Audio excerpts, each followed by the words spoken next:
On va voir maintenant la fonctionnalité de WooCommerce pour créer votre boutique sur votre site. Alors tout d'abord, vous allez dans Extensions, Ajouter.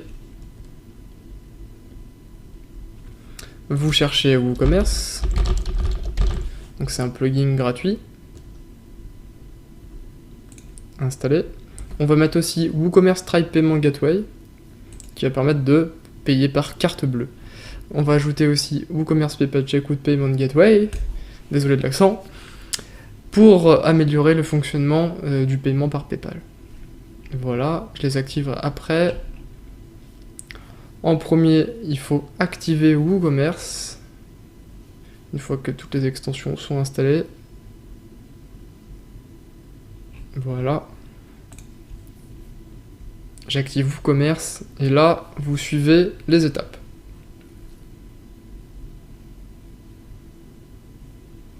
Voilà, donc ma boutique elle est en France. Vous mettez les adresses, votre adresse si il y en a une. Alors en euros, je prévois de vendre des produits physiques et numériques. Vous pouvez cocher aussi ça, c'est leur stat en fait, c'est pas très important, ça permet d'aider leur stat. Bon, je vais mettre aussi ça.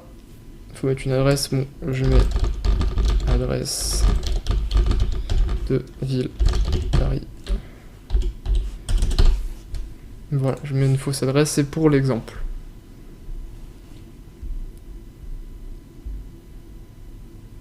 Ensuite, je configure mon compte Stripe. Donc là, vous mettez votre mail Stripe et votre mail PayPal. Donc moi, c'est pas ça, je les activerai plus tard.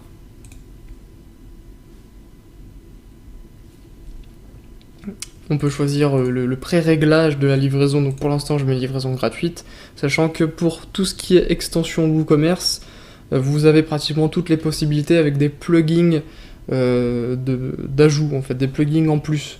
Donc par exemple pour modifier le prix de l'expédition, pour s'adapter à Chronopost par exemple, vous avez un plugin. Pour modifier la page de paiement, pour enlever par exemple toutes les demandes d'adresse, numéro de téléphone, pour simplifier votre page de paiement, il y a aussi un plugin. Il doit aussi y avoir un plugin sur les options sur la fiche produit, avec des options par exemple pour rentrer un texte, pour demander par exemple 5 lettres sur votre fiche produit. Par exemple si vous vendez un t-shirt, vous avez par exemple les couleurs bleu, blanc, rouge, vert, jaune, ce que vous voulez. Et en dessous, vous avez envie de mettre un flocage avec des lettres. Sauf que WooCommerce ne permet pas au début de mettre une option avec des lettres. Vous pouvez juste choisir la couleur. Et bien avec un plugin, vous pouvez lui demander d'ajouter des lettres possibles. Et du coup, quand quelqu'un arrivera sur la fiche produit, vous pourrez mettre des lettres, tout simplement. Donc là, c'est toutes les possibilités d'extension. Il faut juste chercher, être curieux, et vous allez trouver votre bonheur parmi les extensions disponibles sur WordPress. Donc le taux remplacement de zone couverte, on peut mettre un taux forfaitaire, donc ça c'est par exemple quand la personne va commander de Chine, et puis vous mettez tout ce qui est en dehors de ma zone de livraison de France, et ben vous mettez un taux par exemple à 20 €, voilà. Hop. Et je vais utiliser les grammes et les centimètres, voilà. Taxe automatisée, pourquoi pas, gagner du temps, économiser des heures. Pourquoi pas, Mailchimp, ça c'est pour tout ce qui est envoi de mail automatique pour... Bon ouais, je vais le laisser, tiens. Vous n'êtes pas obligé, je pense que ça doit bien fonctionner, je l'ai jamais utilisé personnellement, mais je vois à peu près comment ça fonctionne, il faut intégrer Mailchimp, et ensuite il y a des mails automatiques qui partent pour dire attention, vous n'avez pas fini votre commande, attention, vous avez commandé, ou envoyer un mail pour dire merci de votre commande. Enfin d'ailleurs ça le fait de base, mais là ça doit être encore plus poussé, il doit y avoir des options en plus. Là, je vous invite à... Si vous êtes intéressé, à vous renseigner sur Mailchimp, à le sélectionner, puis à continuer les étapes. Là, on met continue avec WooCommerce Service, et ça va ajouter des pages automatiques à votre site. Il va y avoir page boutique, page panier, etc. Donc hop. Et ben c'est parti. Là, je vais cliquer sur créer un produit.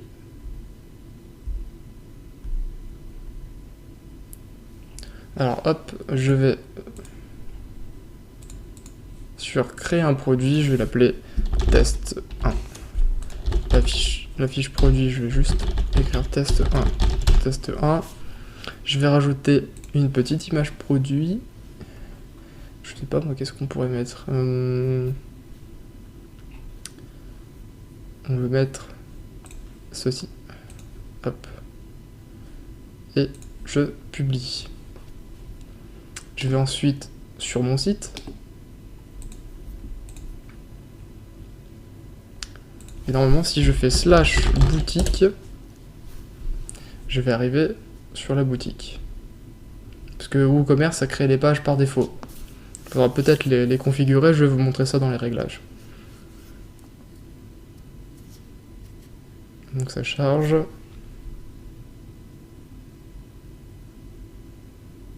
Et voilà, ma première boutique de créer, avec le premier produit à vendre qui s'appelle Test 1,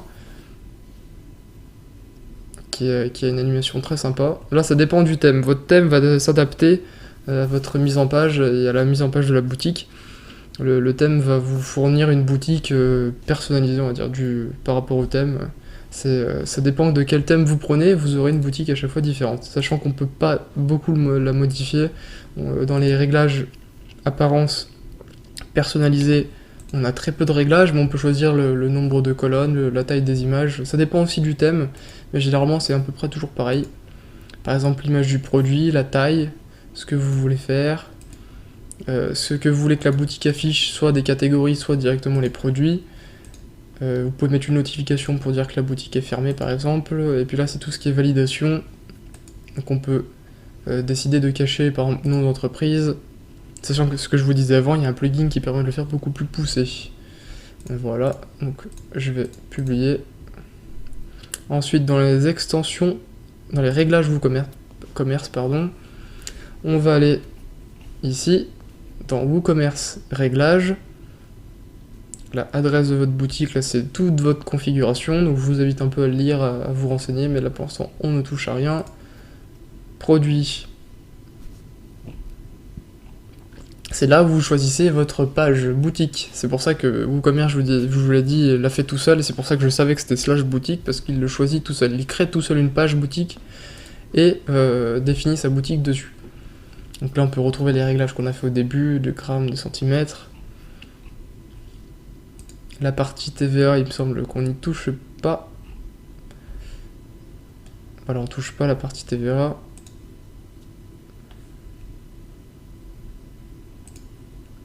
La partie expédition, c'est tout ce qui va être justement les frais de livraison. Donc là, par exemple, j'ai coché livraison gratuite. Donc quand je vais aller sur le panier, j'aurai une livraison gratuite. Il n'y aura pas de frais de livraison, de frais de port. Voilà, les paiements, on a le paiement PayPal qui est par défaut, et on a aussi le paiement par Stripe, mais il faut que j'aille activer l'extension. Tout à l'heure je les ai désactivés parce que c'était pas les bons mails, mais une fois que vous avez un compte Stripe de créer, donc c'est facile, hein, vous allez sur Google, vous tapez Stripe, vous allez sur stripe.com et vous créez votre compte.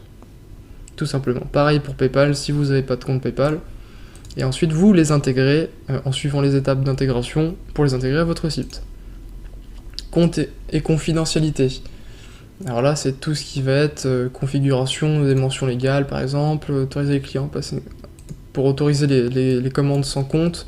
Je vous invite aussi à lire les infos et à comprendre un peu comment ça fonctionne.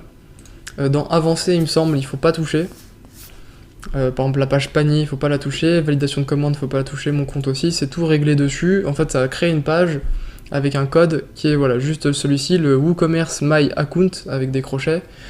Ça c'est, par exemple, WooCommerce a créé la page Mon compte et a mis ce code dessus en texte, hein, tout simplement, mais du coup WooCommerce comprend que c'est cette page Mon compte et va envoyer toutes les infos dessus. Donc il faut pas y toucher, j'ai déjà fait l'erreur d'y toucher, j'avais pas compris ce système de crochet et de code, ça permet voilà, WooCommerce nous fait gagner du temps en faisant ça en fait. Voilà, il faut rien toucher ici, pareil, panier, etc. Parce que du coup, normalement tout est fait. Si j'ajoute ça à mon panier, il faut que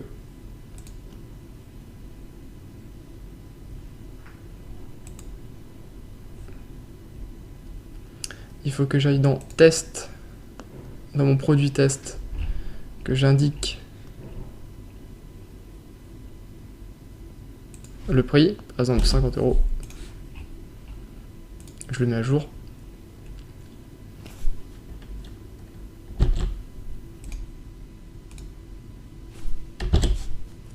Ensuite, vous retournez sur le panier. J'actualise sur votre boutique, pardon. J'actualise le premier produit qui s'appelle test 1. Comme j'ai mis le prix, il apparaît dans l'ajout au panier, donc je l'ajoute au panier.